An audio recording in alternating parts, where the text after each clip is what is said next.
कहानी की शुरुआत होती है और हमें 2039 का वक्त दिखाया जाता है, जब पृथ्वी की हालत एकदम खराब हो चुकी है और यहाँ से लगभग इंसान जा चुके हैं और पृथ्वी पर चारों तरफ सिर्फ और सिर्फ बर्फ ही नजर आता है। और अब जितने भी बचे खुचे लोग थे वो भी पृथ्वी को छोड़कर जा रहे हैं। जितने भी लोग यहाँ पर रुके थे वो सारे के सारे वैज्ञानिक थे और इन सब के दिल में एक छोटी सी उम्मीद थी, इसीलिए ये पृथ्वी पर रुके थे कि कहीं पृथ्वी की हालत ठीक हो जाए। लेकिन आज इन लोगों ने भी हार मान लिया, इसीलिए ये सारे लोग आज पृथ्वी को छोड़कर जा रहे हैं। लेकिन तभी हम एक और शख्स को देखते हैं जो कि पृथ्वी को नहीं छोड़ना चाहता और इस आदमी का नाम ऑगस्टाइन है और ये भी एक कमाल के वैज्ञानिक हैं और अभी इनकी जिंदगी का आखिरी वक्त चल रहा है क्योंकि इन्हें कैंसर है और इसलिए ये पृथ्वी को नहीं छोड़ना चाहते।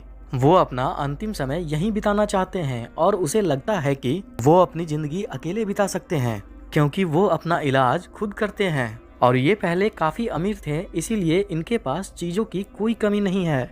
इसीलिए ऑगस्टाइन ने फैसला किया है कि वो पृथ्वी पर ही रहेंगे और अपनी अंतिम सांस यहीं पर लेंगे। फिर समय ऐसे ही बीतता जाता है और ऑगस्टाइन अपनी जिंदगी ऐसे ही बिताते रहते हैं और बीच बीच में उनकी जिंदगी की कुछ झलकियां हमें दिखाई देती हैं और हमें देखने को मिलता है कि जब ऑगस्टीन जवान थे तो उनके अंदर कितना जोश था और वो इंसानियत के लिए बहुत कुछ करना चाहते थे क्योंकि उन्हें शायद कहीं ना कहीं इस बात का अंदेशा था कि पृथ्वी की हालत एक दिन बहुत ज्यादा खराब होने वाली है और हालत इतनी ज्यादा खराब हो जाएगी कि इंसान यहाँ पर रह भी नहीं पाएंगे। इसीलिए वो दिन रात इसी की खोज में लगे रहते थे कि पृथ्वी के अलावा दूसरा कौन सा ऐसा प्लैनेट है जहाँ पर इंसान रह सकते हैं और कुछ वक्त के बाद उन्हें वो जगह मिल भी जाती है। ऑगस्टीन एक बड़ा सा इवेंट करते हैं और वहाँ पर इस बात का खुलासा करते हैं कि कई साल की मेहनत के बाद उन्होंने एक ऐसा प्लेनेट ढूंढ निकाला है जहां पर इंसान रह सकते हैं। उस प्लेनेट का नाम K23 होता है और इसी इवेंट के दौरान ऑगस्टीन की मुलाकात होती है एक लड़की से जिसका नाम है जीन और जीन देखने में बहुत ही खूबसूरत थी, इसीलिए ऑगस्टीन को उससे पहली नजर में ही प्यार हो गया और वक्त के साथ साथ दोनों की नजदीकियां बढ़ती गई और एक वक्त के बाद दोनों ने शादी की और शादी के बाद जीन प्रेग्नेंट हो गई और इसी बीच जीन को एहसास हुआ कि ऑगस्टीन के लिए अगर कोई चीज सबसे ज्यादा मायने रखती है तो वो है उसका रिसर्च। ऑगस्टीन दिन भर अपने काम में लगा रहता है और उसे इस बात का एहसास भी नहीं है कि उसकी एक वाइफ है जो कि प्रेग्नेंट है। इसीलिए धीरे धीरे जीन को लगता है कि वो ऑगस्टीन से अलग होती जा रही है और इसी तरह धीरे धीरे इनकी दूरियां बढ़ने लगती है और एक वक्त के बाद जीन फैसला करती है कि अब वो दोनों एक साथ नहीं रह सकते, यही उन दोनों के लिए अच्छा है, इसीलिए वो ऑगस्टीन को छोड़कर चली जाती है। फिर कहानी आती है प्रेजेंट समय में और हम ऑगस्टीन को देखते हैं। उसे एक नोटिफिकेशन मिलता है कि अभी 11 घंटे में उससे एक स्पेसशिप कांटेक्ट करने वाली है। फिर हम उस स्पेसशिप को देखते हैं जिन्होंने ऑगस्टीन से कांटेक्ट करने की कोशिश की है और इस स्पेसशिप में हम 5 लोगों को देखते हैं और ये सारे लोग K23 प्लैनेट से आ रहे हैं, जिस प्लैनेट को ऑगस्टीन ने खोजा था और आज से 6 साल पहले इनकी कंपनी ने इन सारे लोगों को K23 प्लैनेट पर भेजा था ताकि ये लोग वहां जाएं और वहां पर रिसर्च करें कि क्या वहां पर जिंदगी सच में पॉसिबल है। अब इन लोगों का रिसर्च खत्म हो गया है और अब वो पृथ्वी की तरफ वापसी कर रहे हैं, लेकिन इन लोगों को ये बात पता नहीं है कि पृथ्वी की हालत अब जरूरत से ज़्यादा खराब हो चुकी है और वहाँ पर ज़िंदगी बिताना मुश्किल ही नहीं नामुमकिन है।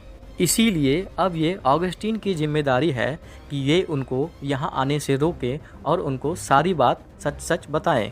तबीयत खराब होने की वजह से ऑगस्टीन को कुछ ठीक ठीक याद नहीं रहता। वो उस स्पेसशिप के बारे में सारी जानकारी इकट्ठा कर रहे हैं कि उस स्पेसशिप पर आखिर कौन कौन है और फाइनली उन्हें सारी चीजें याद आ जाती है कि स्पेसशिप को उनकी ही कंपनी ने भेजा था। फिर हम उस स्पेसशिप को देखते हैं, यहाँ हमें 5 लोगों के बारे में पता चलता है। इस स्पेसशिप की सबसे मुख्य सदस्य सली है, फिर हैं कमांडर एरी और इनके अलावा यहाँ 3 और क्रू मेंबर हैं यहाँ पर और ये सारे लोग पिछले बहुत वक्त से पृथ्वी पर कांटेक्ट करने की कोशिश कर रहे थे, लेकिन इनका कांटेक्ट नहीं हो पा रहा था। इधर अचानक ऑगस्टीन के किचन में आग लग जाती है और भागता हुआ ऑगस्टीन वहां पहुंचता है और आग बुझा देता है, लेकिन तभी उसकी नजर पड़ती है एक छोटी सी बच्ची पर और इस बच्ची को देखने के बाद वो घबरा जाता है। वो समझ नहीं पाता है कि आखिर ये बच्ची यहाँ पर आई कैसे।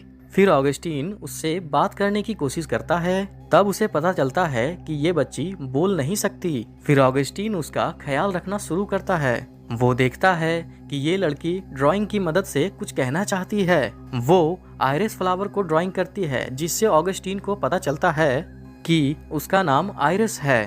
तभी उसे याद आता है कि 11 घंटे का समय बीत चुका है और अब समय आ चुका है कि वो उस स्पेसशिप से कांटेक्ट करे। लेकिन जब वो कांटेक्ट करने जाता है तो उसे पता चलता है कि यहाँ तो सिग्नल ही नहीं है और इसी समस्या की वजह से वो लोग इतने दिनों से इनसे कांटेक्ट नहीं कर पा रहे थे। उसके बाद ऑगस्टीन अपने एंटीना को ठीक करने की कोशिश करता है, लेकिन इतनी मेहनत करने का कोई भी फायदा नहीं होता और ऑगस्टीन सोचता है कि अब उनसे कांटेक्ट करने के लिए उसे कोई नया रास्ता ढूंढना पड़ेगा। और तब इसे एक नए जगह के बारे में पता चलता है जहाँ का सिग्नल अच्छा है। इसीलिए अब ऑगस्टीन फैसला करता है कि वो कल सुबह यहाँ से निकलेगा और वो अपने साथ आयरिस को भी लेकर जाएगा। वो गर्म कपड़े, ऑक्सीजन और जरूरी सामान लेकर यहाँ से एक जेट स्की पर निकलता है और थोड़े समय तक सफर करने के बाद जब वो थक जाते हैं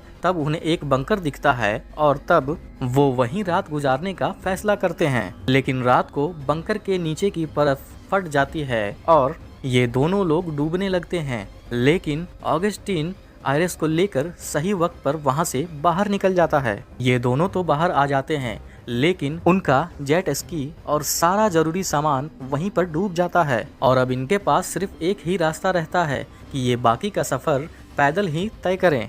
इसलिए ये लोग पैदल ही चलना शुरू कर देते हैं। लेकिन ऑगस्टीन बीमार है, इसीलिए वो ज्यादा नहीं चल पाता। इसीलिए थोड़ा चलने के बाद उसकी हालत बहुत ही ज्यादा खराब होने लगती है और इसी बीच यहाँ का तूफान तेज हो जाता है और चारों तरफ ठंडी और तेज हवाएं चलने लगती हैं। इसीलिए आसपास भी देखना मुश्किल हो जाता है और इसी बीच ऑगस्टीन से आयरिस का हाथ छूट जाता है और आयरिस गायब हो जाती है। ऑगस्टीन को वो नहीं मिलती तो वो बहुत ही ज्यादा परेशान हो जाता है और गिव अप करके वहीं पर लेट जाता है। फिर उसे अपनी बीवी का विजन दिखाई देता है, लेकिन बाद में वो रियलाइज करता है कि वो आयरिस है। उसके बाद दोनों फिर से चलना शुरू कर देते हैं और थोड़े समय के बाद ये लोग उस जगह पर पहुंच जाते हैं। फिर हम देखते हैं कि स्पेसशिप में सारे लोगों को पता चलता है कि वो रास्ता भटक चुके हैं और वो किसी गलत दिशा में जा रहे हैं। फिर ये सारे लोग मिलकर एक अलग रास्ते पर चलने का फैसला करते हैं, लेकिन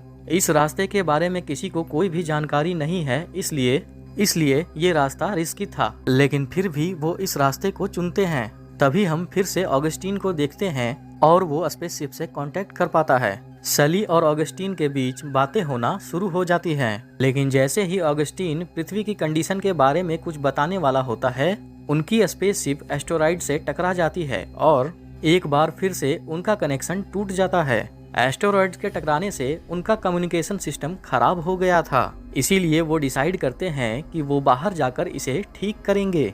सलीम, माया और एडी बाहर जाते हैं। सब कुछ सही जाता है और वो लोग कम्युनिकेशन सिस्टम भी ठीक कर देते हैं और फिर अंदर जाने लगते हैं। लेकिन तभी अचानक एस्टेरॉइड फिर से एक बार उनसे टकरा जाता है। एस्टेरॉइड्स के जाने के बाद भी सब लोग सही सलामत बच जाते हैं, लेकिन माया देखती है कि खून के कुछ बूंद उसके हेलमेट के अंदर फ्लोट हो रही हैं। सली और एडी उसे जल्दी से अंदर लेकर के जाते हैं। जैसे ही वो हेलमेट निकालते हैं, बहुत सारा खून फ्लोट होकर वहां पर घूमने लगता है।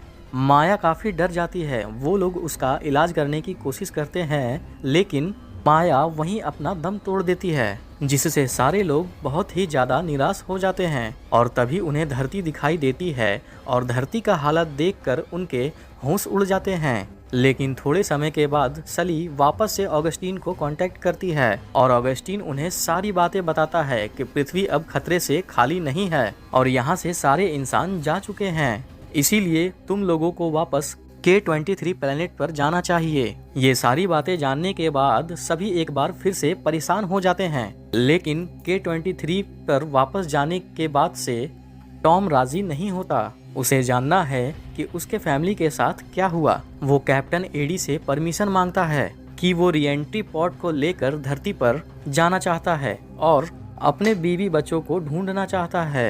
एडी भी उसे परमिशन दे देता है। तब मिचेल भी टॉम के पास आता है और उसे कहता है कि वो भी अपनी फैमिली को ढूंढने के लिए उसके साथ धरती पर आना चाहता है। टॉम और मिचेल सली और एडी को अलविदा कहकर री एंट्री पॉड से धरती की ओर बढ़ जाते हैं। उसके बाद सली फिर से ऑगस्टीन से बात करती है और कहती है कि वो उसकी जिंदगी का सबसे बड़ा दिन है कि वो ऑगस्टीन से बात कर रही है, क्योंकि वो ऑगस्टीन को हमेशा से अपना आइडल मानती रही है और आज वो अगर ये काम कर रही है तो वो सिर्फ ऑगस्टीन के कारण। वो ऑगस्टीन से इंस्पायर होकर ही एक एस्ट्रोनॉट बनी थी। फिर बातों ही बातों में सली अपने माँ के बारे में बताती है और कहती है कि मेरी माँ का नाम जीन था और वो भी आपको बहुत पसंद करती थी और वो हमेशा ही आपके बारे में बातें किया करती थी।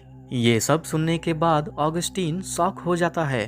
वो समझ जाता है कि सली उसकी ही बेटी है। वो उससे उसका नाम पूछता है तो वो कहती है कि मुझे सभी प्यार से सली कहते हैं, लेकिन मेरा असली नाम आयरस है। आयरस नाम सुनने के बाद उसे वो छोटी बच्ची याद आती है और फिर ऑगस्टीन भागता हुआ उस बच्ची के पास पहुंचता है तो वो देखता है कि वहां पर कोई बच्ची है ही नहीं। यहाँ हमें पता चलता है कि आयरस नाम की कोई भी बच्ची कभी यहाँ थी ही नहीं। ये सिर्फ ऑगस्टीन की कल्पना थी, लेकिन यहाँ पर ऑगस्टीन आयरस को ये नहीं बताता कि वो ही उसका पिता है, क्योंकि वो जानता है कि अगर उसने बता दिया तो आयरस उसे लेने के लिए वापस पृथ्वी पर आ जाएगी।